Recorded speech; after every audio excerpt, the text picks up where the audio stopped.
Welcome in to the Week 6 recap. Let's get into it, starting with redraft. Leftist Cheers 4-2 defeats the Stoners 2-4, 117.02 to 111.91. This close affair came down to Monday Night Football when Bills running back James Cook was ruled out due to injury, to the surprise of many. Scrambling for a replacement, Leftist Cheers chose incorrectly, selecting Ty Johnson instead of rookie Ray Davis. It turned out to not matter, as Ty Johnson's 3.8 fantasy points did little to help the cause, but the Bills' offense was firing on all cylinders, leaving the Stoners with a negative scoring Jets defense. The Stoners fall just short of the mark, picking up their fourth loss of the season on this low-scoring battle. Scuba Delinquent 5-1 defeats Nichols League 3-3, 138.8 to 117.32. Scuba Delinquent moves to 5-1 on the season on the backs of excellent quarterback play and King Henry domination. Henry has scored at least one touchdown in every game this year, and he didn't stop this week, making a residence call twice against the Commanders. Nico's League unfortunately had Dallas Goedert and Zach Moss combined for negative 0.5 points and couldn't make up the ground. They are now at an even 500 record and look to bounce back next week. The Red Carpets 3-3 defeats Gumpy Glizzies 3-3, 130.24 to 100.91. The Red Carpets are crawling their way back into relevancy, winning their third game in a row despite opening the season with the same stretch of losses. The victim this week was Gumpy Glizzies, who has done the exact same thing in the opposite direction, now on a 3-game loss streak after being undefeated through Week 3. The Red Carpets have now gotten 2 consecutive breakout performances from Lions quarterback Jared Goff, who looks to be in a fantasy goldmine of an offensive scheme for the season ahead. The Washington Rednecks 3-3 defeats Bills Mafia 2-4, 167.09 to 130.0. The Washington Rednecks have lost every game they haven't scored over 130 points in, and fittingly, Bills Mafia hits that 130-point mark dead on. The Rednecks were up to the task, though, charging ahead with over 167 points on the week and securing the win. There were many that contributed, but the most important piece was Eagles wide receiver A.J. Brown.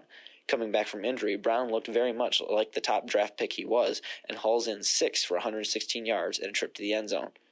Bills Mafia is reeling and will need to find any sort of life next week against Guppy Glizzies. No pun intended, 4-2 defeats Steel Curtain 1-5, 122.92 to 98.11.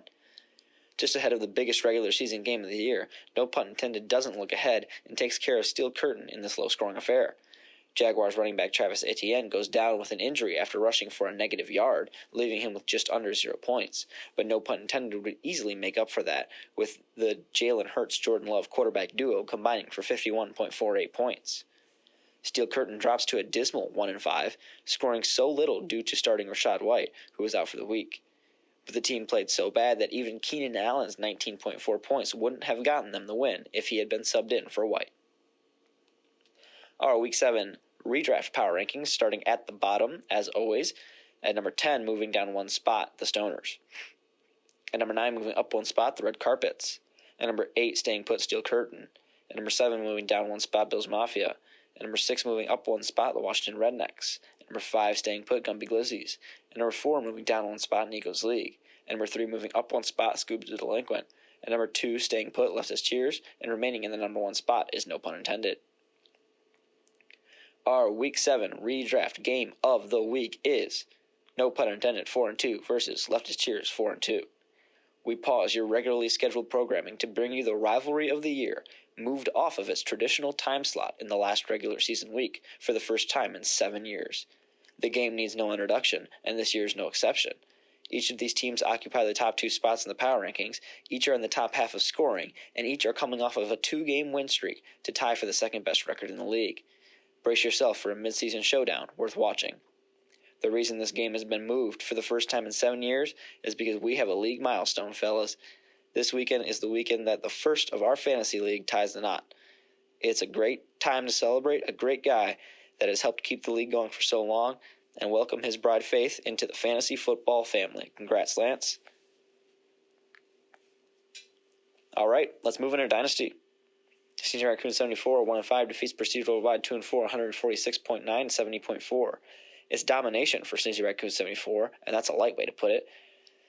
They over double Prestige Worldwide's point total, winning by 76.5 points. Only one player on the squad didn't crack double digits, and that was T. Higgins, who was only 0.3 points short of doing so. A strong up-and-down showing was due from this team, who was reeling to start the season, with 5 losses in as many weeks. They tally 1 to the win column here, and will need to string many more together to have a chance come playoff time. I Am They 3-3 defeats Stratton Oakmont Inc. 3-3, 129.78 to 103.16. Despite being in the bottom half of scoring this week, the rebuilding I Am They squad nabs their second straight win, this time over a formidable opponent in Stratton Oakmont Inc.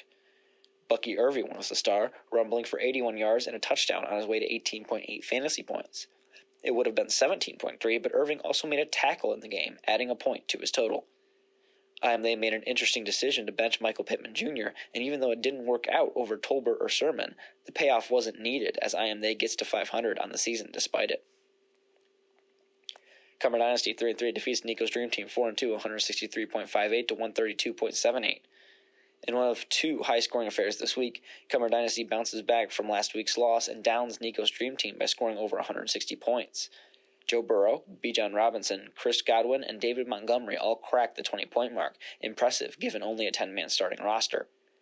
Nico's Dream Team had 3 20-pointers of his own, but it wasn't enough to keep up with the Cumber Dynasty's high-flying offense.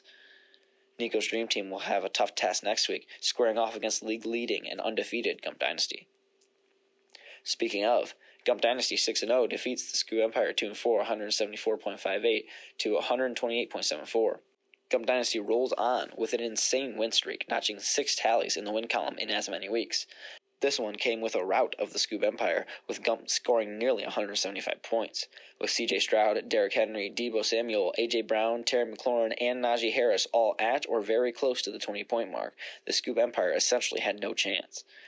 The league is lucky that Cumber Dynasty and Gump Dynasty didn't match up this week, as that would have netted one of the worst luck losses in league history. Our Week 7 Dynasty Power Rankings, as always, starting from the bottom at number 8 moving down 1 spot, Prestige Worldwide. At number 7 moving up 1 spot, I Am They. At number 6 staying put, Sneezer Raccoon 74. At number 5 staying put, Nico's Dream Team. At number 4 not moving, the Scoob Empire. At number 3 moving down 1 spot, Stratton Oakmont Inc. At number 2 moving up 1 spot, Cumber Dynasty. At number 1 staying put, the undefeated Gump Dynasty. Our Week 7 Game of the Week in Dynasty is Cumber Dynasty 3-3 versus Stratton Oakmont Inc. 3-3. With no relevant buys to speak of, this clash of heavyweights should have a lot to offer. It is also an extremely important game in the playoff push, as Cumber Dynasty and Stratton Oakmont Inc. both sit atop of the Champions Division standings with 3-3 records. Alright, that will do it for our Week 6 recap. We will see everyone in Week 7.